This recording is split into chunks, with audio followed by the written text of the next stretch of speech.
तो बिल्कुल बच्चों आप हो जाइए तैयार, आपके लिए हम बिल्कुल आए हैं, बिल्कुल आपके मुताबिक ये वीडियो। प्लीज आप इस वीडियो को पूरा देखिएगा, अगर अच्छा लगे तो लाइक जरूर करिएगा। हमारे बच्चों का डिमांड था कि सर आप अति लघु क्वेश्चन कराइए जो हमारे बोर्ड एग्जाम से संबंधित है। तो बिल्कुल बच्चों आज का हमारा वीडियो इसी पैटर्न पे है, जिसमें बहुविकल्पी, अति लघु, लघु, ये सारी चीजों को हमने बना के रखा हुआ है। और आप कॉपी ले लीजिए, क्योंकि सिर्फ वीडियो देखेंगे तो आप बिल्कुल नहीं पढ़ पाएंगे। तो आप वीडियो के साथ साथ इसको नोट्स करते चाहिए। अगर अभी नोट्स नहीं हो पा रहे तो स्क्रीनशॉट खींचकर अपने मोबाइल में रख लीजिए, आप वहां से बाद में जरूर सबके नोट्स बनाइए। क्योंकि बच्चों अगर आप नोट्स बनाओगे तो 100% आप एग्जाम में पास होने से कोई नहीं रोक सकता। जैसा कि पिछला वीडियो था विलियन का, तो विलियन आपको बहुत अच्छा लगा, तो कुछ बच्चों का डिमांड था सर सॉलिड स्टेट का बनाएगा तो कोशिश करेगा अति लघु लघु करके बनाएगा। तो बिल्कुल बच्चों आपके द्वारा कहे अनुसार हम उसी पैटर्न पे लाए हैं। आप जल्दी से कॉपी निकाल लीजिए। देखिए अगर हम बात करें तो 2021-22 में आने वाले बहुविकल्पी प्रश्नों, अति लघु प्रश्न और संपूर्ण संग्रह इस वीडियो में पूरा है, आप इसको जरूर देखिएगा। जैसा कि चैप्टर आपका था सर ठोस अवस्था का बताइएगा, ये हमारा जो है चैप्टर 1 है। सभी प्रश्नों को लिखकर याद कर ले, बोर्ड एग्जाम में अवश्य पूछे जाएंगे ये प्रश्न, अवश्य पूरा पढ़े और याद करें। ठीक है, उम्मीद करते हैं हमारे बच्चे बिल्कुल तैयार हैं, हम भी बिल्कुल तैयार हैं। जल्दी से कॉपी पेन निकाल लीजिए और पहला क्वेश्चन ही आपका जो है वो रहा ये बोर्ड पे। देखिए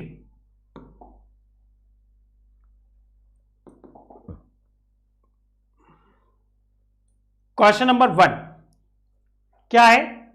चतुष्फलकी समन्वय संख्या के लिए त्रिज्या का अनुपात जो एक्स वाई होता है वो कितना होता है? कॉपी निकाल लीजिए बच्चा। क्वेश्चन कह रहा है हम लोगों से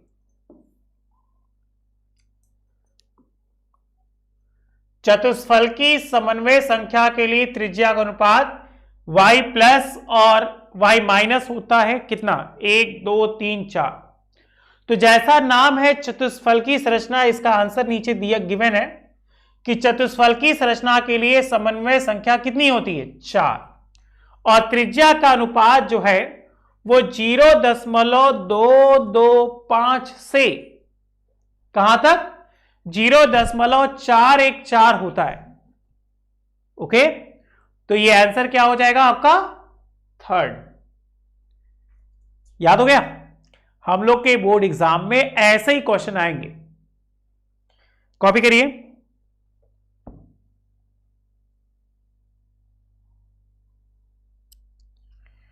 बहुत अच्छे,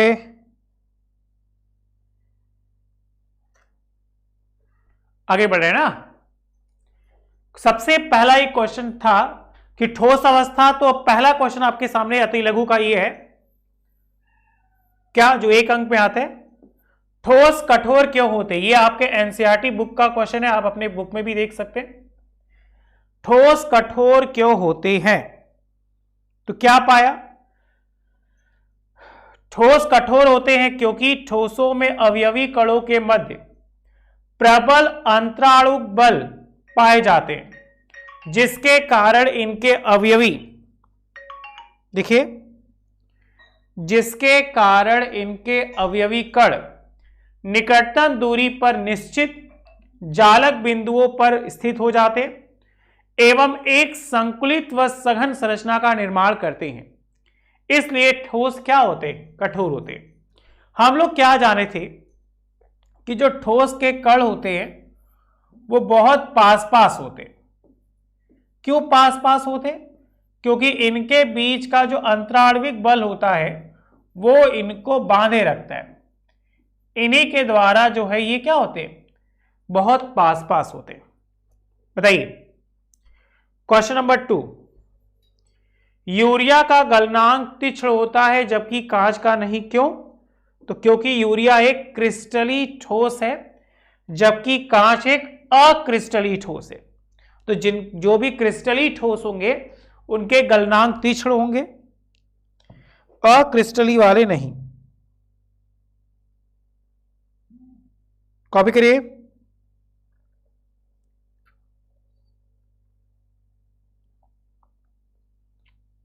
समझ में आ रहा है? उसके बाद यह क्वेश्चन भी पूछा जाता है, इकाई सेल की परिभाषा दीजिए, या इकाई सेल को मात्रक कोशिका के नाम से भी जानते हैं।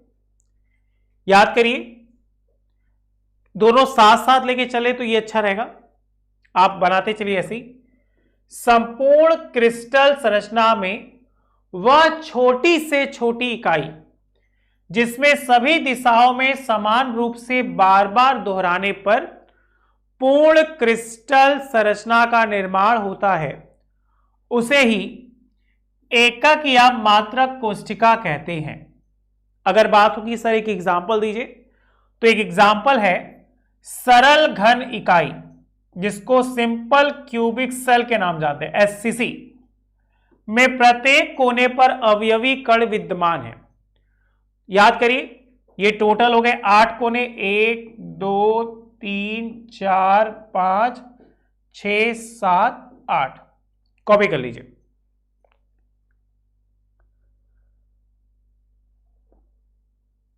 ओके, एक क्वेश्चन आ रहा है, क्रिस्टल जालक किसे कहते हैं? तो त्रिविम आकाश में क्रिस्टल इकाइयां मतलब अवयवी कणों की नियमित व्यवस्था को ही क्रिस्टल जालक, या इसे एक और नाम से जानता है त्रिविम जालक। देख लीजिए, क्वेश्चन नंबर 1 2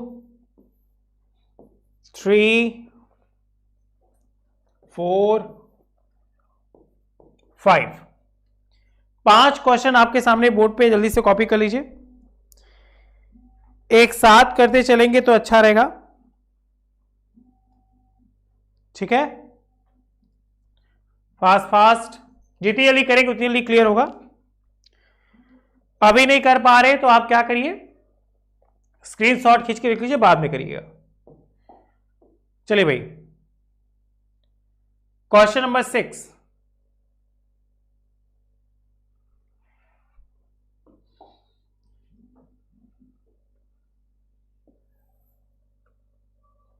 क्वेश्चन नंबर 5 ये था, त्रिविम आकाश में क्रिस्टल इकाइयों की नियमित व्यवस्था को क्रिस्टल जालक कहते हैं। इस फिगर को जरूर ड्रॉ कर लीजिएगा, ये क्रिस्टल जालक का है। क्वेश्चन नंबर 6 ये है, ये क्वेश्चन नंबर 4 था। उसके बाद 7, फिर 8, फिर 9, फिर 10, फिर 11, फिर 12, और यहां ले लेंगे 30। क्वेश्चन नंबर 6, अक्रिस्टलीय ठोस को परिभाषित कीजिए तथा इसके 2 उदाहरण दीजिए। जैसे हमने पाया कि ठोस 2 होते, एक क्रिस्टलीय ठोस होता है, एक अक्रिस्टलीय ठोस होता है। तो अक्रिस्टलीय ठोस बताना क्या है? तो वे ठोस जिनके अवयवी कणों की कोई निश्चित या नियमित व्यवस्था नहीं होती, अर्थात अवयवी कणों की लघु परासी व्यवस्था पाई जाती है, उन्हीं को अक्रिस्टलीय ठोस कहते हैं। जैसे कांच, रबड़, प्लास्टिक, ये सब किस में आते हैं? अक्रिस्टलीय ठोस में। लोहा, सोना, चांदी, ये सब किस में आते हैं? क्रिस्टलीय ठोस में। बताइए, हो गया क्वेश्चन नंबर 7। चलिए क्वेश्चन नंबर 8 पे आइए। एकक कोशिका मुख्यतः कितने प्रकार की होती है, नाम दीजिए। तो एकक कोशिका 2 भागों में बांट दी गई, एक सरल या इसे आदि या मूलभूत एकक कोशिका के नाम से जानते हैं, और एक केंद्रित एकक कोशिका। कुछ याद आ रहा है? याद आ रहा है तो यस सर में आंसर दीजिए। और बच्चों प्लीज आप सभी के नोट्स जरूर बनाइए, ठीक है? आगे चले, आ जाओ। क्वेश्चन नंबर 9, कांच को अतिस्थितिज द्रव क्यों कहा गया है? तो कांच एक अक्रिस्टलीय ठोस है। अगर पूछेगा कांच कैसा ठोस है, तो अक्रिस्टलीय। इसमें द्रवों की भांति प्रवाह की प्रवृत्ति होती है, जिस कारण इसे अतित शीतित द्रव भी कहा जाता है। ओके, क्वेश्चन नंबर 10 याद करिए, देखा होगा एफसीसी। एफसीसी में कुल अवयवी कणों की संख्या कितनी होती है? बहुविकल्पिका था 2 3 4 5, तो याद रखिए कितनी? 4। आ जाइए क्वेश्चन नंबर 11। पुराने मकान की खिड़कियों के शीशे नीचे से मोटे तथा दुधिया हो जाते हैं, क्यों? सोचो क्यों? तो पुराने मकान में लगी खिड़कियों के शीशे नीचे से मोटे तथा दुधिया हो जाते हैं क्योंकि कांच एक छद्म ठोस है तथा गुरुत्व के प्रभाव में मंद गति से नीचे की ओर क्या होता है? बहने लगता है। इसलिए आप देखोगे कांच से कोई चीज बनाई जाती है, जैसे चूड़ी वगैरह बनाई जाती है, तो पहले गरमाते हैं तो वो फैलने लगता है। तो फैलने लगने का कारण वो एक द्रव के रूप में होता है, इसीलिए वो क्या होता है? बहने का गुण। तो जितना लंबा समय होगा वो नीचे की ओर आता जाएगा, नीचे का सतह मोटा हो जाएगा, जहां से वो पिघलेगा वो जगह पतला हो जाएगा। बताइए क्वेश्चन नंबर 4 5 6 7 8 9 10 11 12 में कोई दिक्कत? क्वेश्चन नंबर 12 क्या कह रहा है? क्वेश्चन नंबर 12 कह रहे हैं काय केंद्रीय संरचना किसे कहते हैं? उदाहरण के द्वारा समझाइए। तो यदि अवयवी कण कोनों के अतिरिक्त एकक कोशिका के केंद्र में उपस्थित हो तो उसे ही क्या कहते हैं? काय केंद्रित संरचना। फिर से सुनिए, यदि अवयवी कण कोनों के अतिरिक्त एकक कोशिका के केंद्र में भी उपस्थित हो तो यह काय केंद्रित संरचना कहलाती है। चलिए भाई 1 से 12 तक कर लीजिए। 1 से 12 तक में अगर आपको डाउट्स है तो बताइए, वरना यस सर में आंसर दीजिए। हम लोग आगे बढ़ेंगे धीरे धीरे।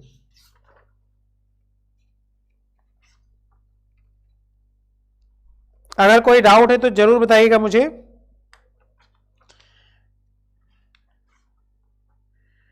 ठीक है,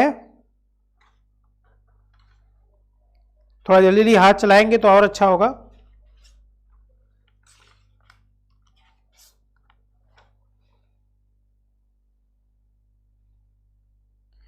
फास्ट फास्ट।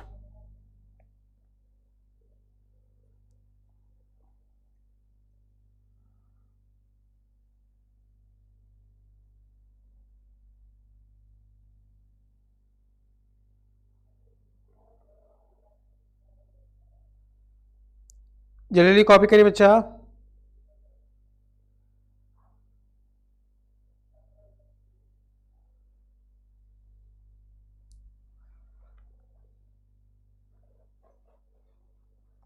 आइए आगे बढ़ते हैं।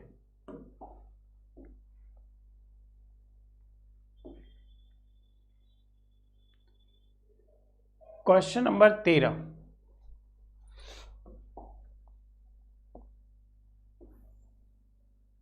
देखिए भाई क्वेश्चन नंबर 13 क्या कह रहा है?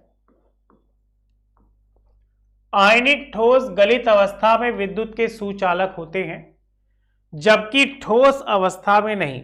मतलब आयनिक ठोस गलित अवस्था में विद्युत चालक है, ठोस अवस्था में नहीं।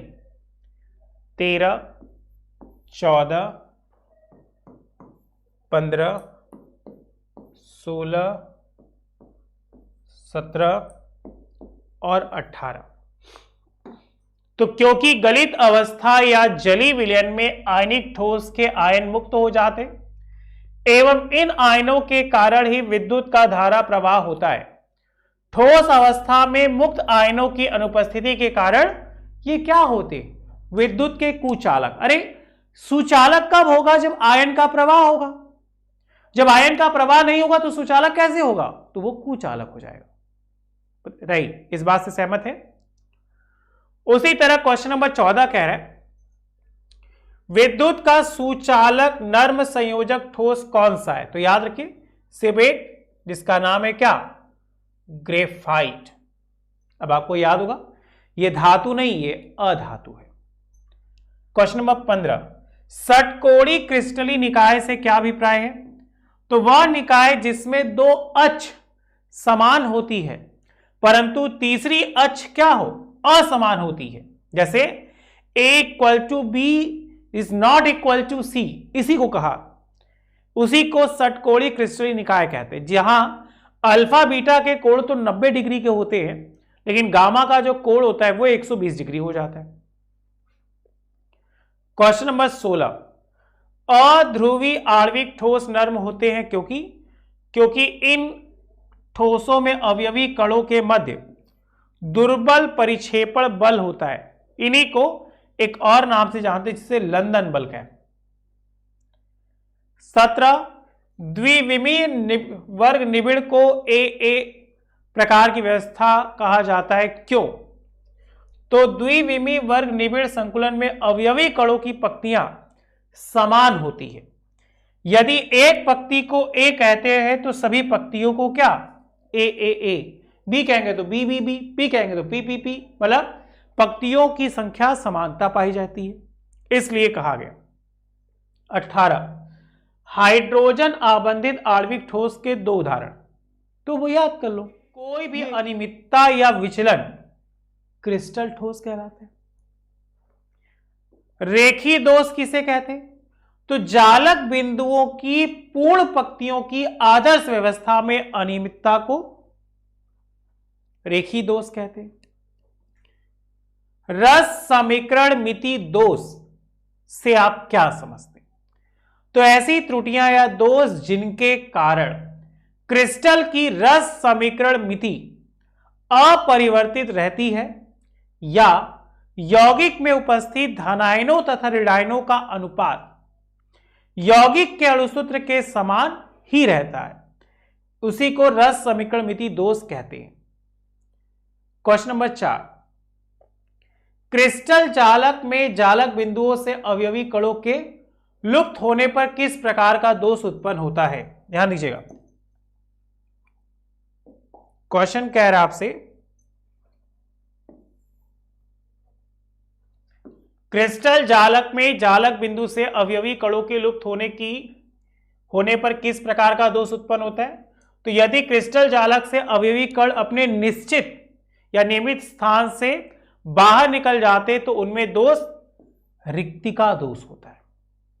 उसके बाद साटकी दोष के लिए आवश्यक शर्तें, तो इस प्रकार की त्रुटि या दोष के लिए यह आवश्यक है कि यौगिक उच्च आयनिक हो, उसकी समन्वयन संख्या उच्च हो एवं धनायनों और ऋणायनों का आकार क्या हो, लगभग समान हो। बताइए, आइए भाई, क्वेश्चन नंबर 6, साटकी दोष क्रिस्टलों में किस प्रकार उत्पन्न होता है या साटकी दोष की व्याख्या कीजिए। तो वह दोष जो क्रिस्टल में धनायन तथा ऋणायन के समान संख्या में अपने स्थानों से लुप्त होने के कारण निर्मित रिक्त स्थानों के कारण होता है, साटकी दोष कहलाता है। यदि आयनिक यौगिकों का सूत्र mx हो तो क्रिस्टल जालक में से एक धनायन m प्लस एक ऋणायन x माइनस अपने निर्धारित स्थान से क्या हो जाते, लुप्त हो जाते, जिससे जालक में रिक्त स्थान रह जाता है, जिन्हें क्या कहते हैं, छिद्र कहते हैं। क्रिस्टल जालक में इस दोष को ही साटकी दोष के नाम से जाना जाता है। देखिए,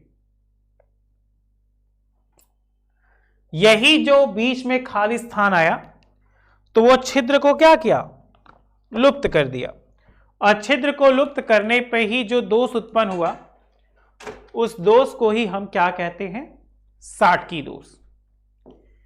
क्वेश्चन नंबर 7वां क्या है, फ्रैंकल दोष से आप क्या समझते हैं? तो क्रिस्टल जालक में किसी आयन के अपना जालक बिंदु क्षेत्र छोड़कर अंतराकाशी स्थल ग्रहण करने के कारण उत्पन्न हुआ दोष फ्रैंकल दोष कहलाता है। इस दोष में वास्तविक स्थान पर शून्यता दोष तथा अंतराकाश में अंतराल दोष उत्पन्न होता है, जिस कारण इस दोष को विस्थापन दोष भी कहते हैं। यह दोष क्रिस्टल के घनत्व को प्रभावित नहीं करता। एक बार फिर से क्लियर करिए, फ्रैंकल दोष, क्रिस्टल जालक में आयन के अपना जालक बिंदु क्षेत्र छोड़कर अंतराकाशीय स्थल ग्रहण करने के कारण उत्पन्न हुआ दोष फ्रैंकल दोष कहलाता है। इस दोष में वास्तविक स्थान पर शून्यता दोष तथा अंतराकाश में अंतराल दोष उत्पन्न होता है, जिस कारण इस दोष को विस्थापन दोष भी कहते हैं। यह दोष क्रिस्टल के घनत्व को प्रभावित नहीं करता। चलिए, क्वेश्चन नंबर 7 हो गया। अब हम लोग पहुंचते हैं क्वेश्चन नंबर 8 पे।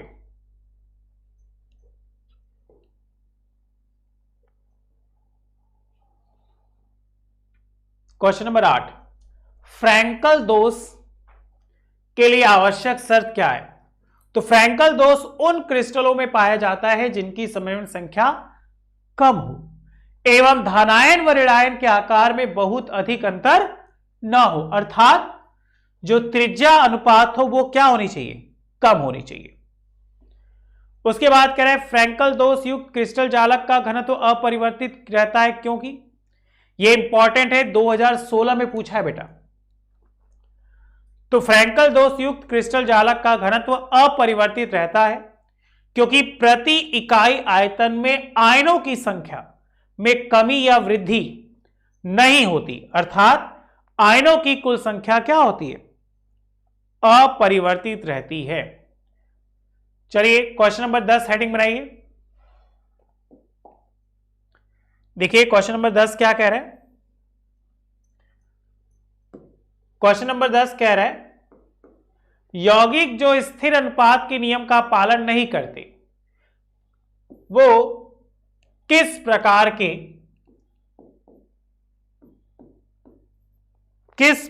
के क्रिस्टल ठोस प्रदर्शित करते हैं? तो ऐसे यौगिक अरस समीकरण मिति दोष दर्शाते। क्वेश्चन पूछेगा तो अरस समीकरण मिति। 11, संक्रमण धातु द्वारा अधातु तत्वों के साथ निर्मित अंतराकाशी यौगिकों में कोई 3 उदाहरण दीजिए।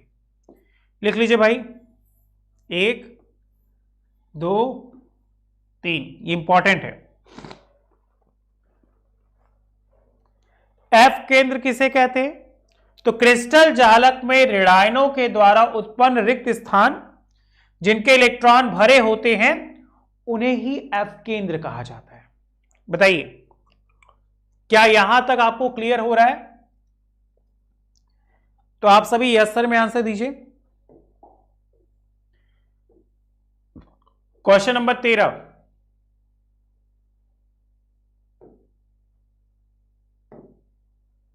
क्या कह रहा है? एफ केंद्रों की संख्या पर यौगिकों के गुणधर्म पर क्या प्रभाव पड़ता है?